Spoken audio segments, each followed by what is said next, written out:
François Hollande peut se féliciter sur un point au moins, il aura réussi à faire revenir la croissance dans les maîtres mots des dirigeants, alors même que l'économie de la zone euro n'en connaîtra aucune cette année, comme vient de le confirmer l'OCDE.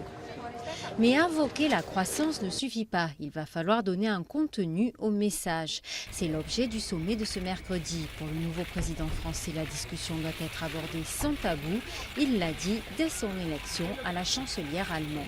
Tout doit être mis sur la table, par les uns comme par les autres. Tout ce qui peut contribuer à la croissance.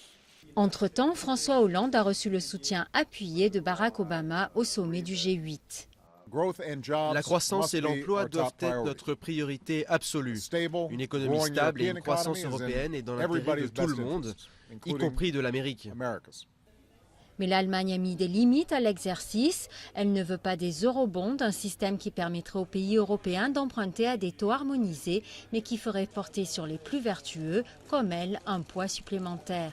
Et l'Allemagne dit non aux grands emprunts pour financer des projets de relance qui auraient pour effet d'alourdir la dette.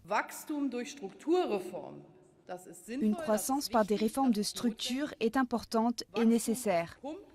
Une croissance à crédit nous ramènerait au début de la crise. Nous ne le voulons pas, nous ne le ferons pas. Quels dénominateurs communs sont donc identifiables?